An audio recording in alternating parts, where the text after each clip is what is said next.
It is the evening of 26 August 1914 in Tannenberg, East Prussia. Rejoy is cringing for my pronunciation. I am, yes. General Alexander Samsonov, commander of the Russian Second Army, has just arrived by car from Ostrolenka. He is tired, under pressure, and commanding an army that has advanced too far, too fast, and over roads that can barely support it. And in one of those details that makes history feel painfully human, Samsonov is worried because he still hasn't received a letter from his wife. Not a coded operational update, not a cavalry report, a letter from home. He sits down to dinner. Then, in the middle of the meal, an officer enters with a telegram. The commander of the Russian First Corps is on the telephone. He says that he's heavily engaged. Samsonov and his chief of staff read the message, buckle on their swords, say goodbye to the host, and leave immediately. Alfred Knox, the British military attaché with the Russian army, saw the moment unfold. The dinner ends, and the disaster begins. Knox recorded Samsonov's anxiety over his wife's missing letter, and then the sudden interruption, the telegram, the swords, and the departure into the darkening crisis. Knox, of course, was quite the character in his own right, and he spent the war on the Eastern Front even witnessing the Bolsheviks taking the Winter Palace in November 1917. That right there is Tannenberg in miniature. Human worry, bad communications, staff confusion, and a general leaving dinner to ride into a catastrophe that is already closing around him. Welcome back to the Rum Ration Podcast. I'm Colin. And I'm Rejoy, and today we're talking about the Battle of Tannenberg, 1914, one of the most dramatic battles of the First World War, one of Germany's most celebrated victories, and one of Imperial Russia's great early disasters. Also, one of those battles that proves an army can be enormous and still somehow misplace itself. Well, you're talking about a big territory as well, right? Very big territory, indeed. And it's something that most people don't really think of when they think of World War I. They're thinking, well, they think of different things. Right? When people think of 1914, they often picture the Western Front, of course. Yes. Belgium, plucky little Belgium, the Marne, the race to the sea, and of course, eventually trenches from Switzerland to the Channel. That's right. But in the East, which most of us in the West completely forget about, the war looked very different. Much, much bigger spaces, worse roads, longer distances, less dense railway networks, huge armies, like we're talking millions of men, moving across vast territory with all the elegance of a grand piano being pushed through a swamp. Man, oh man, did that ever stick with me. Yeah, that really sums it up. And it sort of gives you a good picture of what was happening there. Because for the most part, when we talk about the First World War, there's so much attention that's focused on the Western Front that many people don't really know what happened in the Eastern Front. So Germany's main war plan was called the Schlieffen Plan, named for Alfred Graf von Schlieffen, chief of the German General Staff from 1891 until 1906. Now, he drew up this plan and he was trying to recreate essentially another battle of Cannae, which we covered in one of our early podcast episodes. So the idea was to smash France in 6 weeks because German planners assumed Russia would need at least that long to get its enormous machinery of war properly moving. And that's based on past studies, and you'd always have observers with different armies watching maneuvers. So they knew the Russians would take a long time, at least 6 weeks, to get a proper army going. So their plan was to knock out the French in those 6 weeks, and then the German armies would turn east to deal with the Russians, who by now would be starting to get going. So even though they've been mobilized, they're still, they've just got the whole mass of the army together. By now, the Germans have finished off the French. They've been switched over to the Eastern Front. They're already bloodied by the war. They can easily handle a Russian armies that are not yet in the fight. So while planning all this, what do you do with East Prussia, which is that territory that borders on Russia? So what would become the Eastern Front. The idea was East Prussia would be left to the relatively small 8th Army to defend, while the main German effort went through Belgium and northern France. Now, this is a perfectly sensible plan, provided that, Russia has the decency to mobilize slowly. And Russia did not. No, they did not. And it's important, I think, to note that East Prussia was was part of Germany. It wasn't its own little part. That's right. And so, like, the Germans were taking a calculated risk that they would be defending, potentially giving up some ground, giving up their ground, and holding off the Russians slowly, while the Russians were hopefully mobilizing slowly so they could just finish off the French in 6 weeks, which is a little ambitious. Yes. Well, shows you how in what high regard they held the French army. So yes, and the Russians, because they thought the Russians would take forever to mobilize, and whoops, as you said, they did not, because under pressure from France, Russia moved much faster than the German planners expected. Yes. Some Excel spreadsheets were probably being updated. They didn't have Excel, of course, but they had Hans and Franz. Axel spreadsheets. They didn't have Excel. 2 Russian armies advanced into East Prussia. General Paul von Rennenkampf, suspiciously German-sounding name, First Army from the east, and General Alexander Samsonov's Second Army from the south. That's a proper Russian name. So the Russian idea was to catch the German 8th Army between them. Yes, I think you've just given a lot of fodder for any conspiracy theorists out there. And I have tinfoil in my hat, sir. I am ready to go. Yes. So feel free to any listeners out there to explore these various theories about Rennenkampf's name. On paper, this is terrifying for the Germans. Yes. Absolutely terrifying. 2 huge Russian armies moving like jaws around East Prussia. The German 8th Army is outnumbered. Its commander has lost confidence because his name was General von Prittwitz, and General von Prittwitz was more of a courtier than a general. I mean, he owed a lot of his ascension through the ranks due to connections. So he's lost confidence. He was basically described in some accounts as a blubbering mess. Civilians are fleeing, and Berlin is suddenly realizing that Russia will be slow was less a strategy and more of a hopeful office memo. So on 20 of August, 1914, Rennenkampf defeats the Germans at... I'll let you go with this. Gumbinen. Oof. Yes, good luck finding that on a map, folks. It is not strategically decisive, but it does panic the German high command because, I don't think anywhere in their great plans they had being defeated as one of their courses of action. No. So the commander of the 8th Army, Maximilian von Prittwitz, talks about falling back behind the Vistula, effectively abandoning much of East Prussia. Whoops. This is politically and emotionally explosive because lots of Germans, particularly the Kaiser, had a little strong attachment to Prussia. So East Prussia is not just territory, it's the old Prussian heartland. Yes, and it's also the heart of German aristocracy. So the Junkers, who dominated the Prussian military and the Prussian aristocracy, are landowners that come from this part of Germany. This is their land, all their estates. Yes, which they kind of colonized from the Polish. We're talking how many hundreds of years. We don't even remember those days. So I know who remembers the Poles. Well,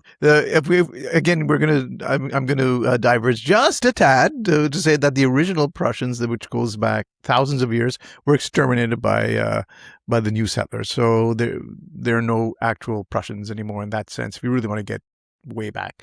But yes, this is the heartland. Mm-hmm. And this is where all those great estates are. When you think about the manor houses in Great Britain and the landed aristocracy, this is the same for Germany. And so Prittwitz, true to his nature and his competency, lost one minor battle. And what's he do? He panics. He panics. Excellent. He said, don't just take the town, take the whole territory. I'm going back. So Berlin, by this point, is thinking, what the fuck?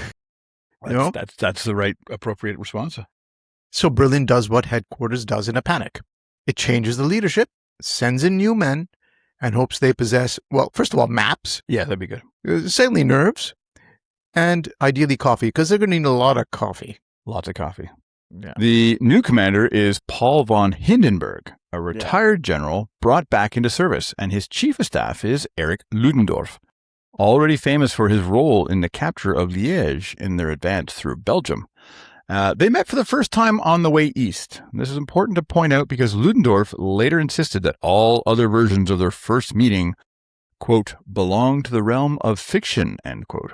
Oh, good way of saying it. And that's exactly right. So when the First World War broke out, a lot of retired generals from both the French and German armies then offered their services to their respective governments. And Ludendorff was Hindenburg was one of those generals. He was 70 odd, in terms of years. Not that Ludendorff was a spring chicken, but, compared to him, he kind of was. And Ludendorff he wasn't one of these bright names in the German military at the time. He held the relatively low rank of what they call the quartermaster general. But he made his name when the Germans were assaulting the fortress at Liège in Belgium. And the plucky Belgians had held them off. And then Ludendorff found a way in. So he's already made his reputation. And he had never met Hindenburg at all. So later, for people who know about the First World War, the Hindenburg, Ludendorff, that duo would become as famous as, Batman and Robin. So, and Ludendorff, of course, traded on this. So when he says that all of the versions of the first meeting belong to the realm of fiction, is his way, very excellent way of saying everyone else is lying, and also please buy my memoirs, because he did write his memoirs. On sale now. Yes. Yes. Or download on audio. That's right. To be fair, when Ludendorff and Hindenburg arrive, the situation is grim. Yeah. Russian forces are already deep into East Prussia. German troops have been retreating. Refugees are clogging the roads, and the old plan of falling back behind the Vistula is still hanging over everything. Yeah, so von Prittwitz has said to the Russians, here, take it all. We're leaving. That's right. And Bye. so the Germans are falling back all over the place. The Russians are moving into that gap, at least the First Army under Rennenkampf. And then comes a crucial insight. The two Russian armies are separated by the Masurian lakes. Now, the geography of the area, and East Prussia is notoriously swampy, and there's a lot of small lakes all over the place. In fact, that's part of the beauty of the area, all these small lakes. And Berlin itself is a city of lakes. So, but the one thing that lakes do is, if you're moving forward, it tends to divide your axis of advance. It's hard to advance through a lake. Some have tried. But we know what happened to them. So the two armies have now separated. Instead of this one big massive fist, you have two separate armies advancing in the same axis. Rennenkampf is to the northeast. Samsonov is coming up from the south. They're not close enough to support each other quickly. The Germans decide to take a huge risk. Screen Rennenkampf with a thin force, move most of the 8th Army south and west by rail and railroad, and East Prussia had excellent roads and excellent rail. So they could do this relatively quickly. And the Germans, of course, are very organized, so they can switch about very quickly. And the idea was to smash Samsonov before Rennenkampf can intervene. And when we're talking about setting up a screen, again, East Prussia is very heavily forested. So that also helps for the defense. Right. Also easy to move without observation. I mean, challenges moving in forest, but yeah. So that's the battle in one sentence. Risk everything against one Russian army while praying the other one does not arrive and, ruin your entire afternoon. And it is a massive gamble. Strip one front almost bare, rush everything south, hope Rennenkampf has a slow day, which so far he has not had. He has hopefully bad maps, and, maybe he takes a long lunch. Maybe a nap. Maybe a nap, and you're gambling everything on that. Now, speaking of long lunches, I think it's time for our fantasy sponsor break. Today's episode is definitely not brought to you by unencrypted wireless whiskey, the official spirit of broadcasting your entire operational plan directly to the enemy. Bold East Prussian blend with tasting notes of static, overconfidence, and surely nobody is listening. Aged for 12 minutes in an open signal book, then transmitted in plain language across half the front. Unencrypted wireless whiskey. Because why let the enemy reconnaissance do the hard work when you can simply tell the Germans where you're going? It just brings back memories of radio check, over, radio check. Folks, you think we're making this shit up or not? The Russian plan had ambition. Yes. But ambition, as we've talked about in a lot of episodes, is not the same as logistics. Samsonov's Second Army was advancing into East Prussia with inadequate transport, poor communications and unreliable coordination with Rennenkampf. Yes, that's right. And because we always try to bring in at least one reference to our beloved regiment, the Royal Montreal Regiment, into every episode, regardless of era, battlefront, or frankly relevance. Right. There is a chance to do so here. Or any actual connection. Our RMR connection is thin, but we've built sponsor segments out of less. Much less. Much less. So on the 24th of August, 1914, companies from the Grenadier Guards, Victoria Rifles, and the Carabiniers de Mont-Royal, the founding regiments or founding elements of the Royal Montreal Regiment, drilled together and then entrained for Valcartier that evening. So while Samsonov was marching north into East Prussia, the future Royal Montreal Regiment was heading east to Quebec. Not yet to war, but very much into the machinery that war had just switched on. So at the very moment that one army was being swallowed in East Prussia, another was being assembled at Valcartier, Quebec, still short of experience, short of rifles, but very long on confidence. And there's one extra odd little hook. The RMR's own First World War history says that at Valcartier, the regiment had only 300 rifles, which had to be passed from squad to squad so every man could learn basic handling. And that pairs nicely with the Tannenberg theme of mobilization, outrunning, readiness. Well, it also kind of connects to that the Russian tradition of not giving all of their soldiers rifles. Weapons. Yes. Look, half of you are going to get killed anyway, so we only need to give up 50% of the rifles. Just pick up the guy. He's dead. He doesn't need it. That's right. That's right. They care a lot for their soldiers. Alfred Knox, who was with the Russians, gives us a brutal little window into the problem. Samsonov's own chief of staff, General Postovsky, described the advance as an adventure. He complained that not enough time had been allowed for mobilization, that the transport wasn't ready, and that evacuating the wounded would be difficult. That's not a reassuring staff assessment. When your own chief of staff looks at the Army's advance and says essentially, this has the vibe of a poorly supervised expedition, you may have an issue. You may indeed. The Russian Second Army had crossed the frontier before it was fully ready. Its corps were spread out. The roads were poor. Food and ammunition were under strain, communications were fragile, and the Russian command structure was not exactly singing from the same hymn sheet. It feels very much like February 2022 kind of vibes, if you ask me. Indeed. Yes. A little bit of Russian tradition. There's also tension between Samsonov and Rennenkampf. Yes. Rennenkampf, of the suspiciously German name. The popular story says that it had a personal feud going back to the Russo-Japanese War, but 10 years prior, even supposedly coming to blows on a railway platform. Yes. Now, historians are cautious about how much that mattered and how much of it was true or if it was later myth-making, but what mattered operationally is clear. Their armies did not cooperate effectively. Just one of those military phrases that sounds tidy. Did not cooperate effectively. In practice, it means one army is being destroyed while the other isn't close enough to do anything, not fast enough or even concerned enough to do much about it. Of course, Samsonov probably harbored a deep distrust of Rennenkampf's loyalties given his very German-sounding surname and the fact that they beat the shit out of each other on as in a dignified senior officer manner on a railway platform 10 years before. Very dignified. Very dignified, yeah. I love the part you said, concerned enough to do much about it. Yeah, that's probably the reality. Probably is, yeah.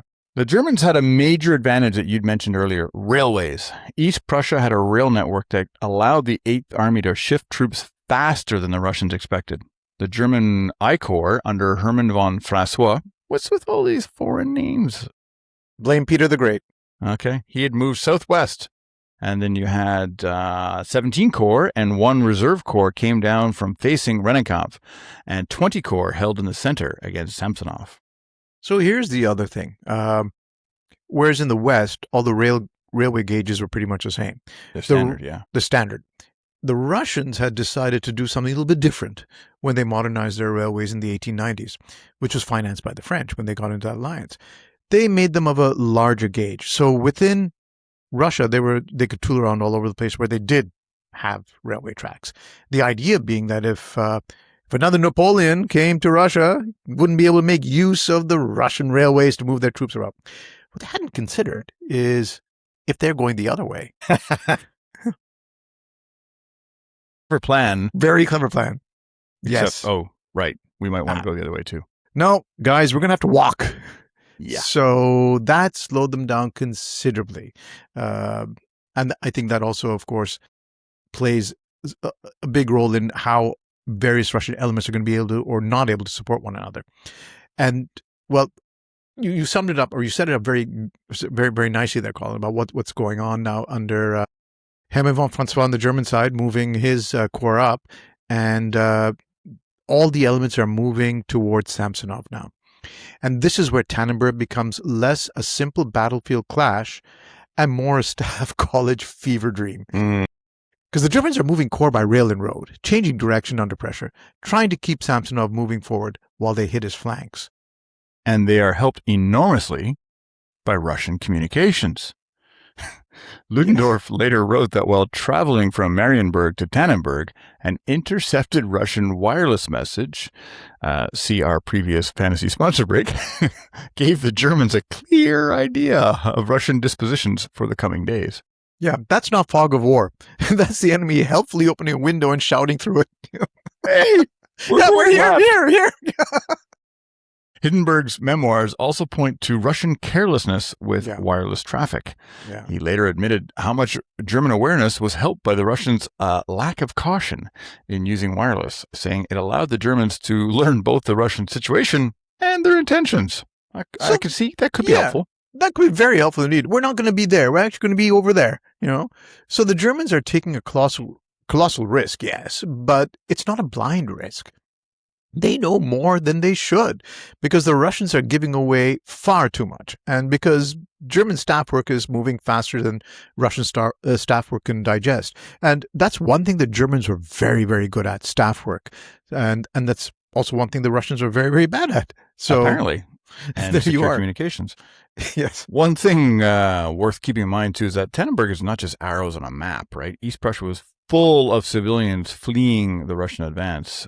So that's also probably why it's so important to use the rail lines, because I'm presuming the civilian refugees would be sticking to the roads, clogging them up and really making it hard to...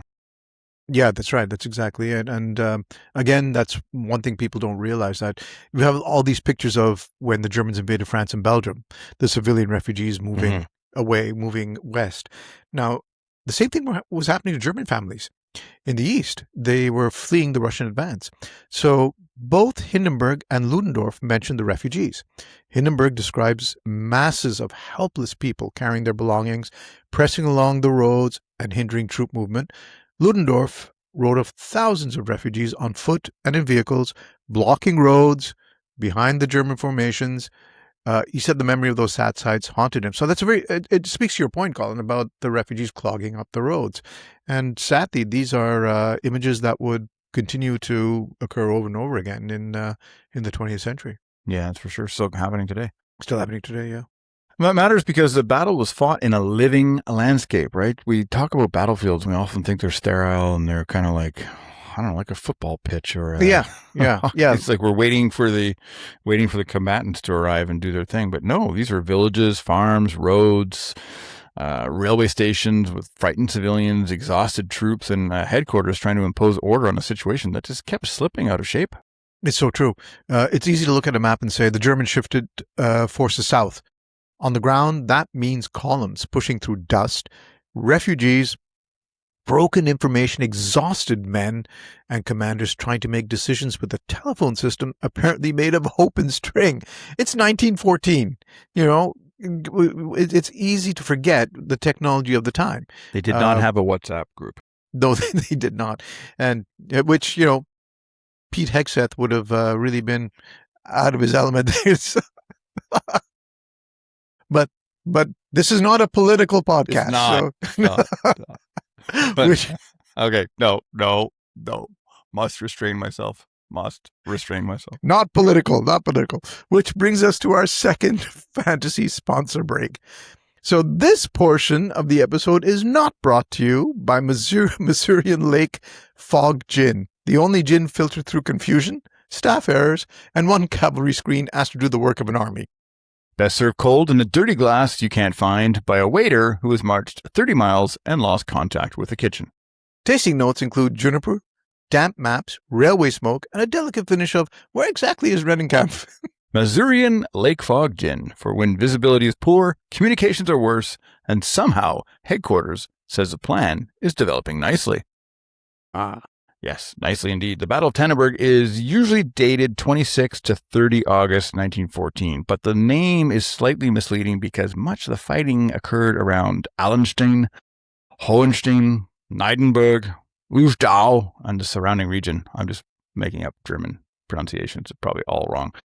But the name Tannenberg was chosen for symbolic reasons, linking the 1914 German victory to the medieval defeat of the Teutonic Knights by a Polish army at Grunwald, Tannenberg, in 1410. Yeah, that's right. They wanted to really address that. In other words, the Germans won a modern battle and immediately filed it under historical revenge. Very normal behavior from Only 500 empires years from prior, right? That's right. Yeah. So Allenstein, Hohenstein, Neidenburg, Uzdau, those are great names, actually. Correctly pronounced. Yes, if people are still, having large families, those are very good, names. Just throwing it out there. Yeah. So on the 26th of August, the Germans begin striking Samsonov's exposed flanks. Francois' I Corps attacks on the Russian left near Uzdau. How do you say that? Uzdau. Uzdau. In the northeast, Mackensen. What is these names? Mackensen. I mean, come on now. August von Mackensen. His corps and Bellow's reserve corps move against the Russian right, and Samsonov's center continues pushing forward, increasingly unaware that both flanks are being compromised. That's absolutely amazing. Absolutely amazing. It just goes to show how disorganized the Russians were, the Second Army was, and what the state of confusion that they were in. Well, also reminds me of that, like that old Murphy's Law of Combat. When your attack is going really well, it's an ambush. Yeah, that's right. Oh, we've won this. Look, man, we're progressing so quickly. Yeah, bring up the reserves. What reserves? Uh-oh. Now, that's the terrible geometry of Tannenberg. Samsonov's center keeps going north. His flanks are being pushed in. The Germans aren't simply stopping him. They're shaping him into a pocket. And there you have the elements of another canaille. Yeah. Except with modern weaponry. Forming. Yeah. Lot easier on the stabbing arm for all the murdering. Yeah. So the 27th of August, the fighting intensifies. Uzdau becomes a key point. Yes. Francois had delayed his attack until his artillery was ready, which infuriated Ludendorff, but probably saved the operation from being launched half-cocked. Yeah, that's very true. Francois is one of those commanders who is technically disobedient in the way that makes historians argue forever. Annoying at the time, useful if it works, career-ending if it doesn't. It's one of those things. Yeah, and by 28th of August, Samsonov's position is deteriorating rapidly. His corps are separated. Communications are, well, they're breaking down, but they're also being spoken in plain and clear.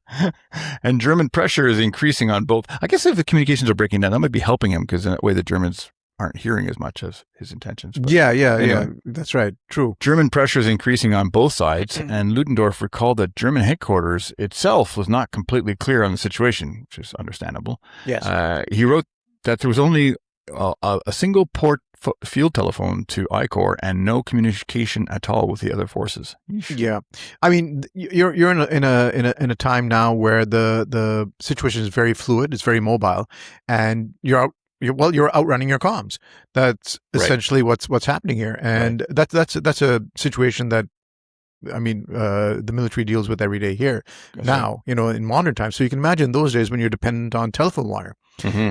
It's completely different. So that's important to note. And the German victory was not a clean, omniscient masterstroke from men calmly moving in blocks on a board. It's not one of those things that you can see from above and watch as the battle develops and they pull off their masterstroke. Their headquarters had moments of panic too. Oh, yeah. Reports came in that were wrong. Communications failed, or they didn't. They were really in a blackout. They didn't know what was going on. Units got tangled. Prisoners clogged the roads. This was a battle won through nerve and movement, not through perfect control. Yeah. Do you have any idea what the air cover would have been like? Did they have planes for observation? Not They much had on the Eastern Front. they had planes for observation, and again, this was 1914, so that's what planes were really used for. But remember, it's a very heavily forested area. Right. So the one or two reconnaissance planes that are flying over aren't going to see as much as they could have seen. And by the Roads are time they clogged. land and where they can get the information, they don't have to Yeah. get a runner to take it over to the headquarters, I guess. Yeah. Wow, yeah. But yeah, they were there, and there were spots where sometimes from what I remember, some accounts I read where it was air observation that said, okay, they're on this road or this unit is on that road, but it was few and far between. For the most part, it was a lot of confusion.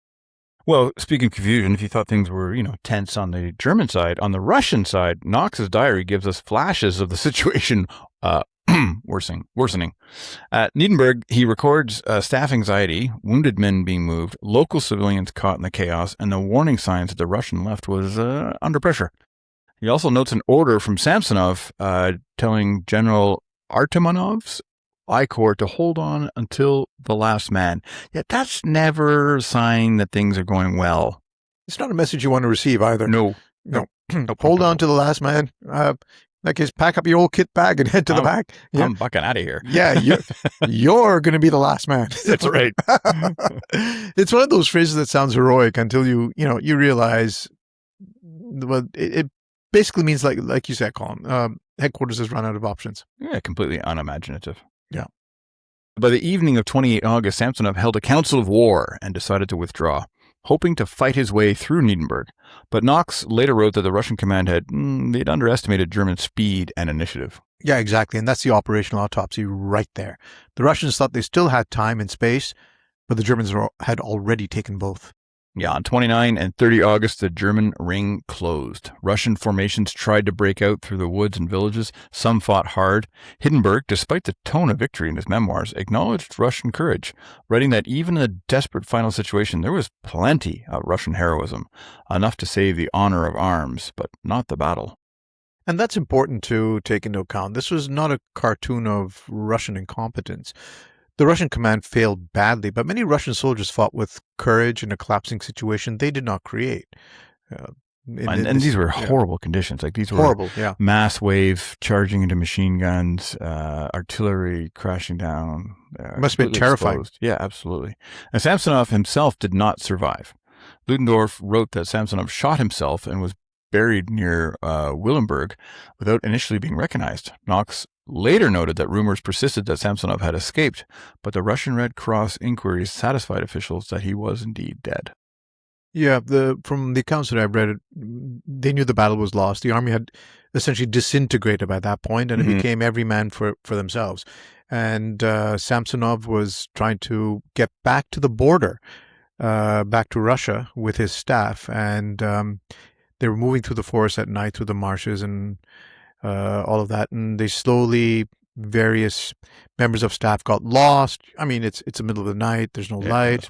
Swamp in territory you don't know, and it was just him and a small group of men, and he went off into the woods on his own, where they heard the report of a gunshot, and that apparently is how his war ended.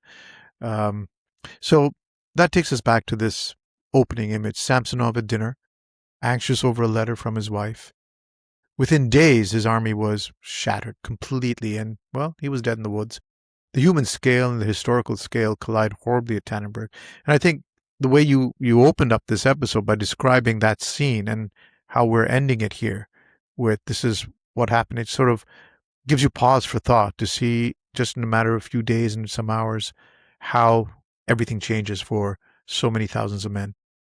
And thousands is the word, right? Because the Russian Second Army was effectively wrecked. Estimates vary, but a common figure is roughly 30,000 Russians, I should say, killed or wounded, and about 92,000 taken prisoner. That's a lot of prisoners. Incredible. So the 1914-1918 online encyclopedia gives Russian losses at around 120,000 men, including 95,000 prisoners, and Britannica gives 30,000 killed or wounded and 92,000 prisoners, with German casualties being relatively light at around 13,000. I mean, it's still a lot. It's still a lot. Particularly in modern terms, but that's light compared to what you were inflicting. Yeah, exactly. When you 10 do to the 1. comparisons, it's shocking. So that's not just a defeat. That's an army being removed from the Yeah, board. Yeah. absolutely. The Germans captured the guns, equipment, and large number of prisoners. Ludendorff wrote of Russian prisoners in such numbers that they became a burden in themselves because, I guess the Germans probably weren't planning on having that many. But hopefully they treated them better than they would, say, 20 years later. Yeah. But Tannenberg did not knock Russia out of the war. And that's an important thing when you're dealing with Russia is they can absorb a lot of punches. And it's important. It was a spectacular German victory, but not a decisive end to the Eastern Front like they'd hoped. Rennenkampf's First Army remained in East Prussia until it was driven out after the First Battle of the Masurian Lakes, and the war in the East continued, vast and brutal, and ground on for years. Yeah, that's right. I mean, the Russian Revolution didn't kick off till 1917, and we're talking about August 1914, the early days of the war. So you can imagine. Tannenberg is operationally enormous, psychologically huge, politically priceless for Germany, but strategically, as you said, Colin, not the end of the war. And that distraction is important. And speaking of important distractions, important distinction, I said distraction, I meant distinction, but it could be a distraction. But I think either way, it's time for our last fantasy sponsor break. Speaking of distractions, yes. Today's casualty figures are not brought to you by Hindenburg's historical revenge schnapps. The spirit for winning the battle is not enough, and you'd also like to settle something from 1410. Distilled in small batches from Prussian memory, medieval grievance, and a generous measure of staff office myth-making. Pairs well with captured artillery, official communique, and bronze statues looking sternly towards the east. Oh yes, Hindenburg's historical revenge schnapps, because nothing says modern industrial war like avenging the Teutonic Knights. That's right. After the battle, Tannenberg becomes more than a military victory. It becomes a German legend. Yeah, that's exactly it, right? It becomes it really reaches a legendary status. Hindenburg, previously retired, becomes a national hero. Ludendorff becomes a central figure in Germany's war effort. The victory gives Germany a clean, dramatic story at a time when the Western Front is already becoming messy and uncertain. But the myth simplifies the reality. It makes Tannenberg look like a perfectly designed German masterstroke executed by two giants of war. But, of course, the truth is more interesting. The plan evolved under pressure. German communications were not perfect. There were moments of panic. There were false reports. There was luck. There was Russian failure, the whole broadcasting unclear part. And there was German skill. Indeed. And there was Colonel Max Hoffmann, the German staff officer who deserves more attention than he usually gets in the public version of the story. Hoffmann had been the chief of staff for the German 8th Army under von Prittwitz, of whom he had a very, very scathing opinion, because he was a professional officer, Hoffmann was. And he had already worked on the Eastern Front plans before Hindenburg and Ludendorff arrived. So the basis of the Battle of Tannenberg plans were created by Hoffmann. He understood the terrain, the Russian commanders, and the opportunity created by the gap between Rennenkampf and Samsonov. So when the celebrity generals, so-called, who would become celebrity generals, arrived on the scene, he already had a nice plan ready, fully staffed for them to consider. Yeah, so they get the credit. He did all the work, really. Yeah, and the funny thing about him is there's stories of his character. He was a workaholic, and he used to stay up all night working on plans, drinking schnapps and eating sausage. Ah. Got to admire that. Couldn't get more stereotypical if you tried. The battle also gets wrapped in historical symbolism. Ludendorff later wrote that at his suggestion, of course, the battle was named Tannenberg in memory of the earlier medieval battle in which the Teutonic Knights had been defeated by those rascally Polish-Lithuanian forces. Yes. Hoffmann, of course, also claimed that he had originally suggested the name Tannenberg because of the strong propaganda value. But in the end, it was Hindenburg, who had lost an ancestor at the earlier battle, who requested that the Kaiser use it. Quote, failure is an orphan, but success has many fathers, after all. Everyone's claiming it, right? Indeed. And it's always nice to be able to remember a long-lost relative from 600 years ago and say, well, he was at the battle, so we were there. It's a tiny reminder that military history is never just about what happened. It's also about what people decide it meant afterwards. There you go. So like Vimy Ridge becoming the foundational myth for Canada's founding. So Rejoy, what does Tannenberg matter? Why does it matter, I should say? Okay, so first it shows the importance of railways and staff work.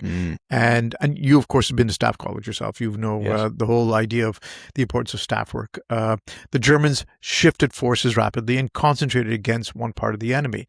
That wasn't glamorous, but it was decisive. Good staff work, there's no substitute for that, is there? True that. And I mentioned Vimy before. That was a key deciding factor of Vimy, was the excellent staff work and the preparations they did. But second, for why Tannenberg matters, it shows the danger of poor communications. The Russian armies were badly coordinated. Their wireless security was, well, we could say poor, but I think more non-existent. Yeah. Their commanders did not share a clear operational picture. I don't even think they had a clear operational vision. No. In modern war, an army that cannot communicate securely and coherently it's not merely inconvenienced, it's vulnerable. Yeah, absolutely. Third, it shows that numbers alone do not win battles. Russia had mass. Germany had concentration. Samsonov had men. Hindenburg and Ludendorff had the ability to put enough men at the decisive place at the decisive time. Schwerpunkt. That's right, Schwerpunkt. Fourth, it shows the difference between operational victory and strategic victory.